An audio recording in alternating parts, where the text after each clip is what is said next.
All right, so 2014 is when I started writing.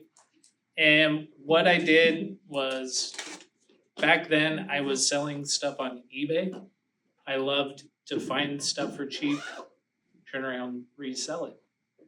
And the problem with that, you could source an item, and once you sold it, it was gone.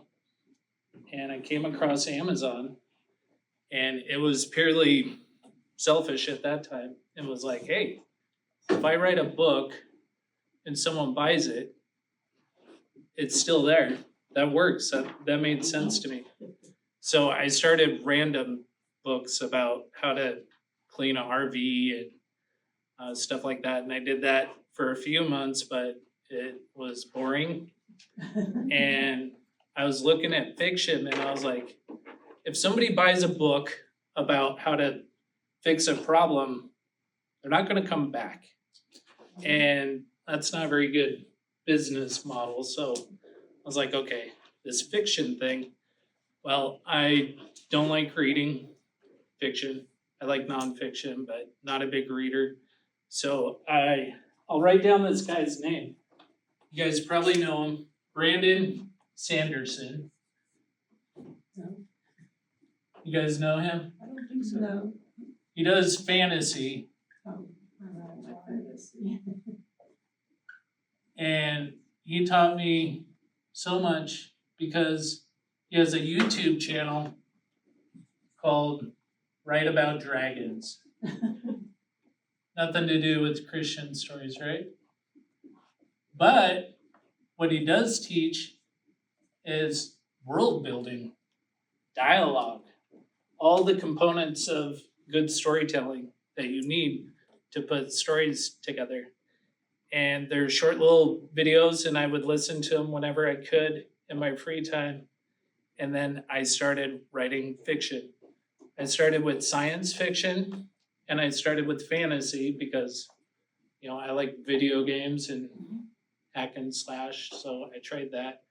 And I quickly realized that fantasy novels, those readers like big giant books, which if you're gonna write 70 books, you can't write 300,000 words on that. So I was trying different things, seeing what would work.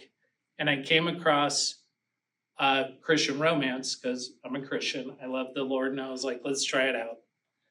I'm not romantic, but I know how it kind of works. I got married. So I was like, let's try it.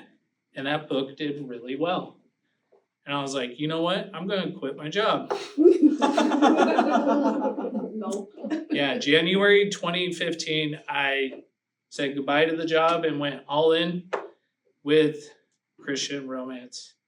And as I started writing in January, trying to piece together stories, I started realizing something. I was like, I don't have that deep of faith. And it was like mind-blowing. I didn't know. It was kind of like a moment where I don't have that deep of faith. I was like, what am I going to do about that? And I was like, I like the Bible, so I tried to read the Bible, but struggled. And I was able to produce some, but not much. And then, so January, I quit my job. In April, the beginning of April, my nephews came to live with us, and they were like feral cats. That's all. I don't know how else to say it, because they came from a hard place and they didn't have any structure, and it was more difficulty, more pain on top of the writing pain I was already going through. But they needed somewhere to go, and we said yes. And then what happened? The in-laws were mad because we weren't letting the mom come around when she was using, and that became more pressure. And the kids were crazy at home. The in-laws were mad. I couldn't write. And I was like, okay, God, what do I need to do here? And it's like, well, your church has Wednesday night service, so that's an extra hour where you can drop the kids off and breathe. Because they were 1 and 2 at the time when we got them. So we dropped them off and we went to church. And then we joined a small group with young families. And I started spending more and more time in community. And that encouraged me to get my Bible more. And that encouraged me to have something to write about.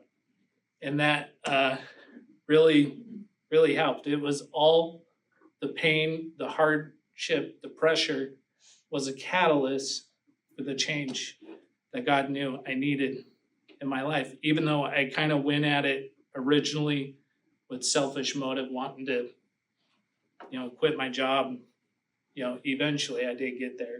And I love the fact that God works in our stupidity into his plan. It's like we can't mess it up if we keep going back to him.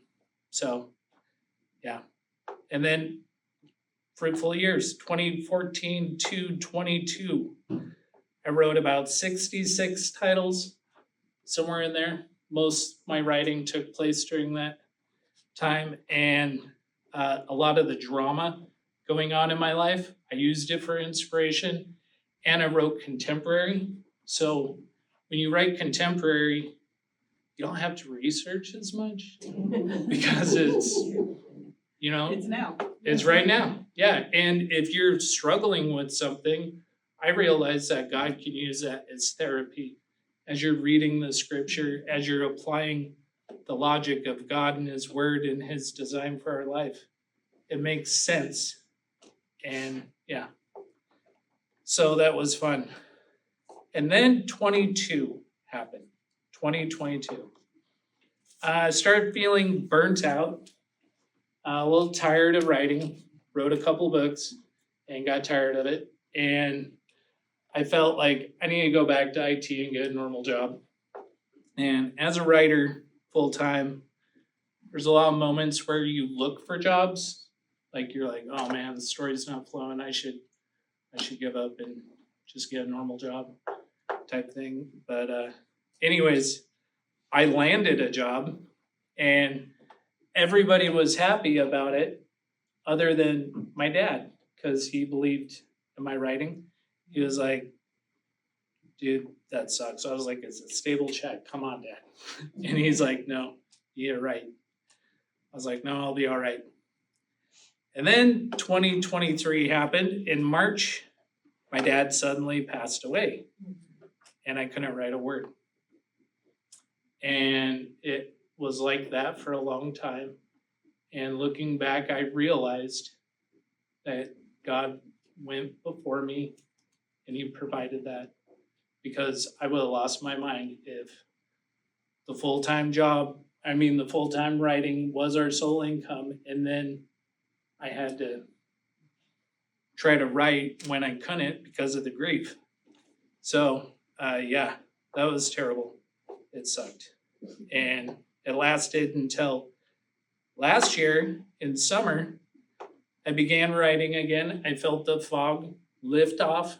And I wrote a book called Echoes of Eternity, loosely based on my dad, just the fact that the main character's dad died was it.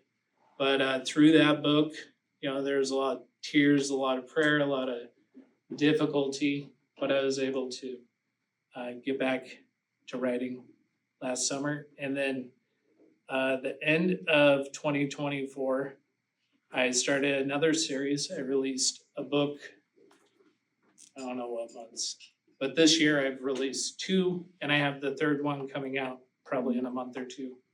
And I have some nonfiction stuff that I'm working on right now. So, yeah, that's my story.